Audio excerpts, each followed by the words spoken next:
جس کا نام شمی تھا، اس کے بھائی کی فیس باقی تھی، اس کی تعلیم مکمل ہو سکے، اس لیے کہ رقیہ بھابھی نے سونے کی چوڑیاں انہیں فروخت کرنے کو دیا کہ اسے بیچ کر تم اس کے کالج کی فیس بھر دو۔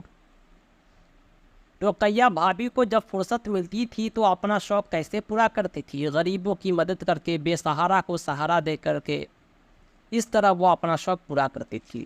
اس طرح کچھ طویل سوالات بھی ہیں رقیہ بھابھی سے ریلیٹڈ، سہیل عظیم آبادی سے ریلیٹڈ، اس افسانے سے آپ اسے ضرور مکمل کر سکتے ہیں۔ دوسرے جو افسانہ نگار ہیں درسی کتاب کے، اس کا نام ہے سید محمد محسن۔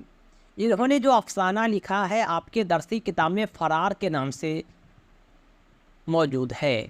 سید محمد محسن بھی اردو کے اہم افسانہ نگاروں میں آتے ہیں۔ وہ جو تھے نفسیات سائیکولوجی کے پروفیسر تھے اور نفسیات ان کا خاص موضوع تھا۔ اس کے افسانوں کا ایک مجموعہ انوکھی مسکراہٹ اردو دنیا کا کافی مقبول و معروف ہے۔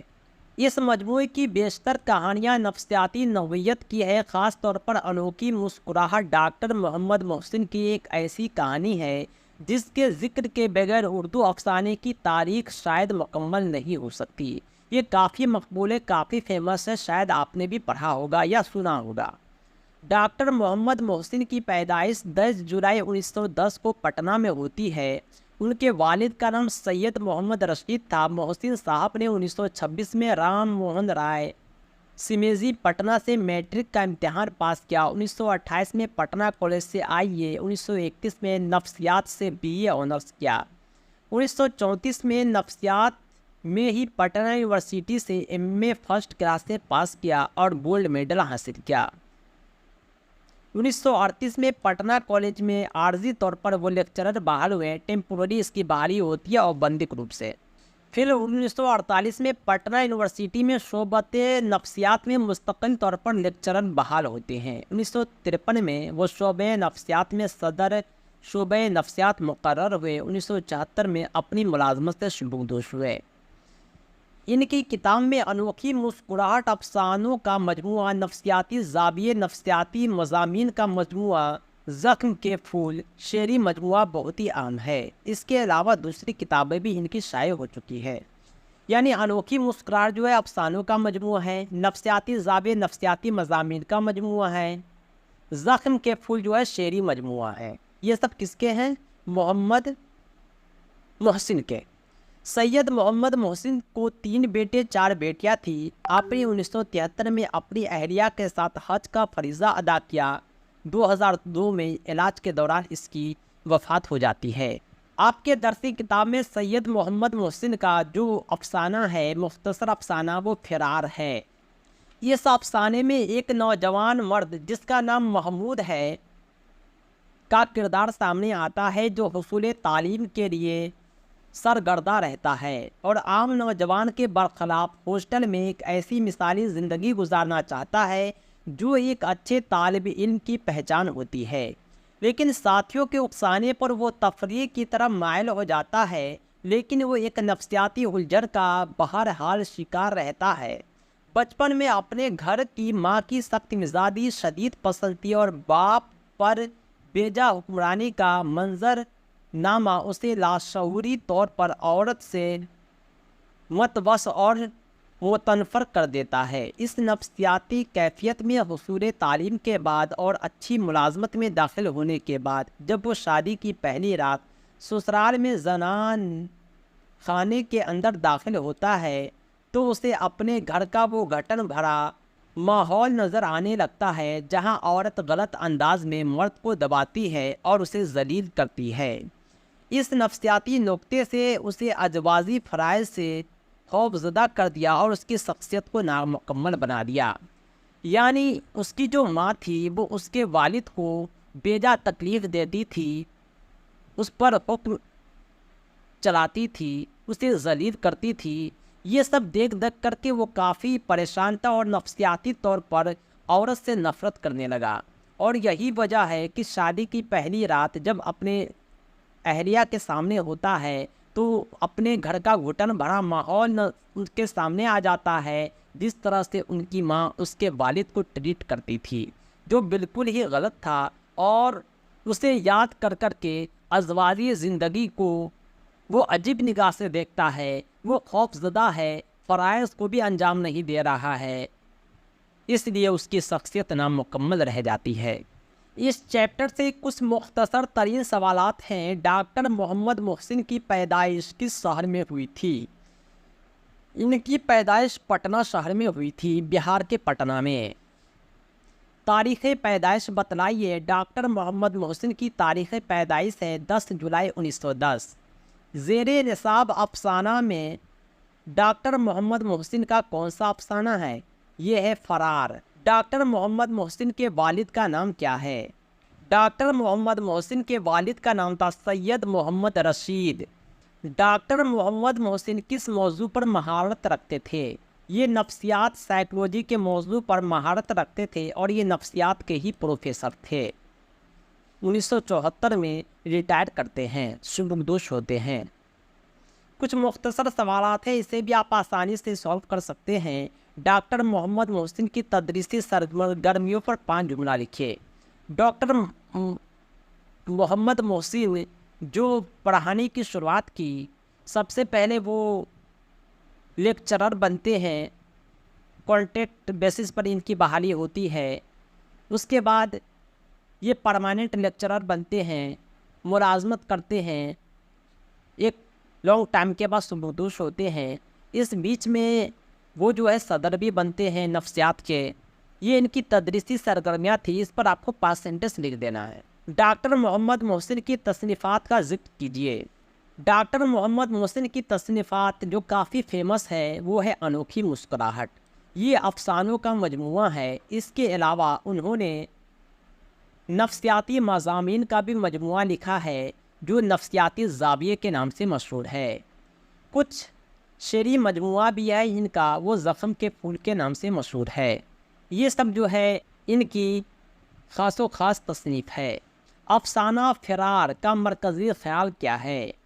یہ نفسیات کے مصنف تھے، نفسیات کو لکھا کرتے تھے۔ اس فرار میں بھی انہوں نے ایسا ہی لکھا ہے کہ ایک بندہ ہوتا ہے جو نفسیاتی طور پر فرار ہو جاتا ہے۔ وہ اپنی ماں کی حرکتوں کو دیکھ دیکھ کر، وہ جس طرح سے اپنے باپ کو ٹریٹ کرتی تھی، شوہر کے ساتھ پیش آتی تھی، اسے دیکھ دیکھ کر جو ہے وہ نوجوان مرد نفسیاتی طور پر فرار ہو جاتا ہے، اور یہ اس وقت تک اس کے ذہن میں رہتا ہے عورتوں کے پرتی نفرت، جس وقت اس کی شادی بھی ہوتی ہے، اور اپنے ازواجی فرائض سے بھی وہ خوفزدہ ہو جاتا ہے۔ اس کے دماغ میں ان کی ماں ہی رہتی ہے جو ان کے والد کو ساتھ غلط طریقے سے پیش آتی تھی، اس پر حکم چلاتی تھی، اس کو ذلیل کیا کرتی تھی۔ یہی ان کا مرکزی خیال ہے۔ محمود کے کردار پر 5 جملہ لکھیے۔ محمود جو ہے مین کریکٹر ہے افسانہ فرار کا۔ اس کا کردار جو تھا وہ یہ ہے کہ نوجوانی میں اپنی والدہ اور والد کے جھگڑے کو دیکھتا ہے، اس کی نفسیاتی حرکت کو دیکھتا ہے، اسے جو غلط طریقے سے پیش آتی ہے اپنے شوہر کے ساتھ اسے دیکھتا ہے۔ اس کے بعد محمود نفسیاتی طور پر پریشان رہتا ہے، نفسیاتی پریشانیوں کا شکار ہو جاتا ہے، اور اپنی ازواجی زندگی میں بھی وہ عورتوں کو کچھ اس قدر سمجھتا ہے جیسے اس کی ماں تھی۔ اگلا جو ہم افسانہ پڑھیں گے وہ قمر جہاں کا پڑھیں گے۔ قمر جہاں کا تعلق جو ہے بہار کے سمستی پور سے ہے۔ 1951-52 میں اس کی پیدائش ہوتی ہے۔ ان کے والد کا نام سید عطاء الحق تھا۔ خاندان کے افراد علم و ادب سے دلچسپی رکھتے تھے، چنانچہ روایتی تعلیم حاصل کرنے کے بعد قمر جہاں پٹنہ آ گئی اور پٹنہ یونیورسٹی سے اردو میں انہوں نے ایم اے کیا، پی ایچ ڈی کیا، تعلیم مکمل کی۔ انہوں نے 1966 سے ہی افسانہ لکھنا شروع کر دیا، 16 برس کی عمر سے، اور ان کا پہلا افسانہ جنون وفا جو پٹنہ کا ماہانہ اخبار تھا صبح 9، اس میں شائع ہوتا ہے 1966 میں ہے۔ بھاگلپور کے ایک کالج سندروتی مہیلا کالج میں انہوں نے تدریسی کیریئر کا آغاز کیا اور ترقی کر کر کے بھاگلپور کے یونیورسٹی صدر صوبہ اردو تک کا عہدہ سنبھالا۔ افسانہ نگاری کے علاوہ انہوں نے بہت سارے تنقیدی مضامین بھی لکھے ہیں، ان کے مجموعے بھی ان کے شائع ہو چکے ہیں۔ قمر جہاں کے جو تصانیف ہیں ان میں 3 افسانوی مجموعے ہیں جن کا نام چارہ گر، اجنبی چہرے شائع ہو چکے ہیں، اور ایک افسانوی مجموعہ ہے یاد نگر، یہ زیر اشاعت ہے، یعنی ابھی تک یہ شائع نہیں ہوا ہے۔ اختر جو ہے شیرانی کی جنسی و رومانی شاعری، معیار کلام عبداللہ حافظ مشکوری اور حرف آگہی آپ کی تنقیدی تصانیف ہے۔ قلمی سفر ان کا ابھی بھی جاری ہے، یعنی ابھی بھی یہ لکھا کرتی ہے۔ آپ کے درس کتاب میں جو ان کا افسانہ ہے وہ کٹی ہوئی ساکھ ہے۔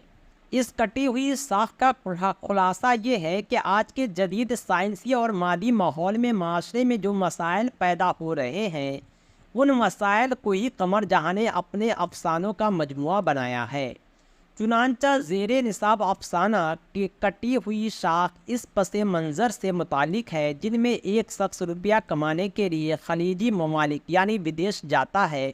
روپیہ تو خوب کماتا ہے لیکن اپنے معاشرے اور تہذیب سے کٹ کر جس ذہنی کرب اور اذیت کا شکار ہوتا ہے اس کیفیت کی ترجمانی اس افسانے میں بدرجہ اہم موجود ہے۔ یعنی روپیہ پیسہ کمانے کے لیے لوگ دور دیش چلے جاتے ہیں، خوب پیسہ کماتے ہیں، لیکن اپنے گھر سے، پریوار سے، سماج سے، سب سے وہ کٹ جاتے ہیں، ایک کٹی ہوئی شاخ کی طرح۔ موجودہ عہد کی سائنسی ترقیوں اور ان کی ایجادات نے انسانی تہذیب کو تو متاثر کیا ہی ہے، ساتھ ہی اخلاقی پہلو کو مجروح بھی کیا ہے۔ اس موضوع پر ارتقاء کر کے افسانے کا مرکزی خیال پیش کیا ہے جس میں مادیت کا غلبہ ہو گیا ہے۔ اس پس منظر میں زیر نصاب افسانہ میں افسانہ نگار قمر جہاں نے ایک ایسے کردار کو پیش کیا ہے جو روپیہ کمانے کے لیے خلیجی ممالک جاتا ہے، روپیہ بھی خوب کماتا ہے لیکن وہ معاشرے اور تہذیب سے کٹ کر ذہنی کرب و اذیت کا شکار ہو جاتا ہے۔ اب قمر جہاں سے متعلق کچھ مختصر ترین سوالات ہیں جنہیں ہم دیکھتے ہیں۔ قمر جہاں کی پیدائش کب ہوتی ہے؟ 1951-52 میں ہوتی ہے۔ اگلا سوال ہے قمر جہاں کے والد کا نام کیا تھا؟ سید عطاء الحق۔ قمر جہاں کا پیدائشی تعلق صوبہ بہار کے کس ضلع سے ہے؟ سمستی پور سے ہے۔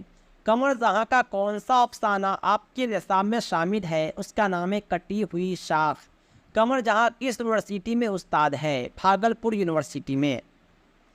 مختصر سوالات ہیں۔ قمر جہاں کی حالت زندگی پر 5 جملہ لکھیے۔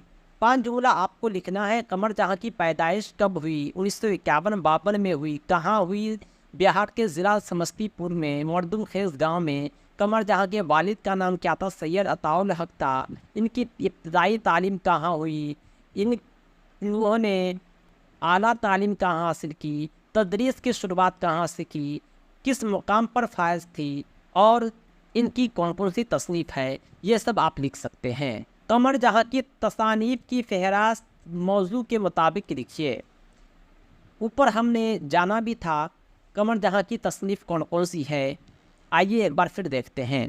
قمر جہاں کی جو تصنیف ہے جس میں چارہ گر، اجنبی چہرے، یہ سب جو افسانوی مجموعے ہیں جو 1983 اور 1951 میں 91 میں شائع ہو چکے ہیں۔ ایک اور افسانوی مجموعہ ہے وہ ہے یاد نگر، یہ ابھی زیر اشاعت ہے۔ یہ 3 افسانوی مجموعے انہوں نے لکھے ہیں اور ایک افسانوی مجموعے میں بہت سارے افسانے ہوتے ہیں۔ اس کے علاوہ تنقید نگاری کا بھی انہیں شوق تھا۔ اس نے اختر شیرانی کی جنسی و رومانی شاعری، یہ بھی تنقید لکھا ہے۔ معیار کلام عبداللہ حافظ مشکی پوری، حرف آگہی، یہ سب ان کی تنقیدی تصانیف ہے۔ کہانی کا عنوان کٹی ہوئی ساخ کیوں ہے؟ وہ خاص طور پر یہ ہے کہ جدید سائنسی ماحول میں لوگ دولت کے لیے دور چلے جاتے ہیں، پیسہ تو خوب کماتے ہیں لیکن اپنے سماج، پریوار، گھر سب سے کٹ جاتے ہیں، اس لیے وہ کٹی ہوئی ساخ کے مانند ہو جاتے ہیں۔ اس لیے عنوان کا نام بھی کیا ہے؟ کٹی ہوئی ساخ ہے۔ سارے سوالات کو آپ آسانی سے سالو کر سکتے ہیں، خلاصہ آپ کو سمجھا دیا گیا ہے، باقی آپ کو ہمارے نوٹس میں مل جائے گا، جسے حاصل کرنے کے لیے آپ ہم سے رابطہ کریں 7631314948 پر۔ اگلا جو مصنف ہے، افسانہ نگار ہے، وہ ہے نگار عظیم۔ یہ عہدے حاضر کی افسانہ نگار ہے، یعنی ابھی یہ حیات سے ہے، ابھی بھی یہ لکھ رہی ہے، ان کی تصنیف جاری ہے۔ ان کا جو قلمی نام تخلص ہے وہ نگار عظیم ہے۔ اردو دنیا میں مشہور و مقبول ہے۔ اردو کے علاوہ انہوں نے ڈرائنگ اور پینٹنگ میں بھی ایم اے کیا ہے۔ انہوں نے سعادت حسن منٹو کی افسانہ نگاری کا تنقیدی جائزہ پیش کر کے جامعہ ملیہ اسلامیہ سے پی ایچ ڈی کی ڈگری بھی حاصل کی ہے۔ اس وقت خاتون افسانہ نگاروں میں ان کی خاص پہچان ہے۔ انہوں نے خاتون کے جذبات و محسوسات اور ان کے مسائل پر متعدد افسانے لکھے ہیں۔ جبر و استحصال اور موجودہ معاشرے کی انسانیت سوچ صورتحال پر انہوں نے نہایت اثر انگیز افسانے لکھے ہیں۔ افسانہ میں جو لکھا جاتا ہے ایک گڑھی ہوئی کہانی ہوتی ہے، تو انہوں نے جو لکھا ہے عورتوں کے متعلق جذبات اور محسوسات کو لکھا ہے۔ عورتوں پر جو معاشرے میں انسانیت سوز واقعات پیش ہوتے ہیں ان پر بھی انہوں نے لکھا ہے۔ نگار عظیم کا پہلا مجموعہ عکس 1990 میں شائع ہوا۔ اس کے بعد 1999 میں مجموعہ گہن شائع ہوا۔ افسانہ کے علاوہ انہوں نے سفر نامہ اور تنقید کے میدان میں بھی نمایاں کام کیے ہیں۔ انہوں نے ہر چرن سنگھ چاولہ کی شخصیت اور فن کا جائزہ پیش کیا۔ بہادر شاہ ظفر کی شخصیت اور ان کی شاعری پر بھی ان کی اہم تنقیدی کتاب شائع ہو چکی ہے۔ نگار عظیم نے گرد آوارگی نام سے ایک سفر نامہ بھی لکھا ہے جو خاص مقبول ہے۔ سفر نامہ اسے کہتے ہیں جس میں اپنا ٹریولنگ ایکسپیرینس لکھا جاتا ہے، اور تنقید اسے کہتے ہیں جس پر کسی کی لکھی ہوئی کلام پر طنز کیا جاتا ہے، اس پر کمیاں نکالی جاتی ہے۔ یعنی انہوں نے افسانہ کے علاوہ تنقید اور سفر نامہ بھی لکھا ہے۔ اب آپ کے درسی کتاب میں جو ان کا افسانہ ہے آشیانہ کے نام سے، انہیں ہم پڑھیں گے۔ آشیانہ کے مطلب ہوتے ہیں گھر، گھونسلہ، رہنے کی جگہ۔ اس کہانی میں افسانہ نگار نے خوشحال اور فارغ البال مرد اور عورت کی نفسیات کو پیش کیا ہے جنہیں ضعیفی میں اپنے بیٹوں اور بہو کے ساتھ رہنا پڑتا ہے۔ مشترکہ خاندان میں نہ صرف کمزور معاشی طبقے کے افراد کے لیے مسائل کھڑے ہوتے ہیں بلکہ اکثر صورتوں میں خوشحال افراد بھی اول اکتاہٹ محسوس کرتے ہیں اور پھر آپس میں ناچاکی بڑھتی جاتی ہے۔ برکت علی صدیقی اور ان کی بیگم کو جب اپنے بیٹے سراج اور بہو عرفانہ کے ساتھ رہنا پڑا تو انہیں رفتاً اچھے تعلقات میں درار پیدا ہونے لگے۔ افسانہ نگار نے اکتاہٹ اور یکسانیت سے پیدا ہونے والے خانگی انتشار کو کرداروں کی نفسیات کی روشنی میں بڑی خوبصورتی سے پیش کیا ہے۔ اس میں ہوتا یہ ہے کہ ایک بہت ہی خوشحال فارغ البال گھر ہے جس میں ایک ماں باپ کو اپنے بیٹی بہو کے ساتھ رہنا پڑ رہا ہے۔ پریوار مشترکہ ہے، اس لیے آپس میں بول چال اتار چڑھاؤ آتے رہتے ہیں۔ ان سب صورتوں میں شروع میں تو کافی اچھا لگتا ہے، لیکن بیچ میں آگے چل کر کے ناچاکی بڑھتی ہے، کچھ درار آتے ہیں، اکتاہٹ محسوس ہوتا ہے۔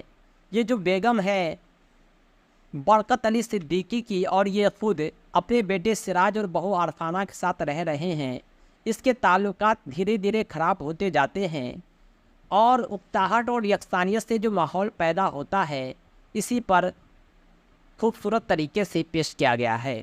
کچھ مختصر ترین سوالات ہیں۔ نگار عظیم کا اصل نام کیا ہے؟ نگار عظیم کا اصل نام ہے ملکہ مہر نگار۔ نگار عظیم نے کس موضوع میں ایم اے کیا ہے؟ انہوں نے 3 موضوع میں ایم اے کیا، اردو میں، ڈرائنگ میں، پینٹنگ میں، 3 موضوع میں انہوں نے ایم اے کیا ہے، ماسٹر کی ڈگری حاصل کی ہے۔ نگار عظیم کے اولین افسانوی مجموعے کا نام کیا ہے؟ نگار عظیم کا جو اولین افسانوی مجموعہ ہے اس کا نام ہے عکس، جو 1990 میں شائع ہو چکا ہے۔ نگار عظیم کا مجموعہ گہن کب شائع ہوا؟ 1999 میں۔ نگار عظیم کے سفر نامہ کا کیا نام ہے؟ نگار عظیم کے سفر نامہ کا نام ہے گرد آوارگی۔ ایک مختصر سوالات ہے، صحیح اور صحیح کے فرق کو جملہ میں استعمال کر کے واضح کیجیے۔ صحیح جو لکھا جاتا ہے وہ اس طرح لکھا جاتا ہے، یہ غلط ہے، اسے آپ جملوں میں استعمال کریں گے۔ صحیح کو صحیح لکھنا غلط ہے، پہلا صحیح یہ ہوگا، دوسرا صحیح یہ ہوگا۔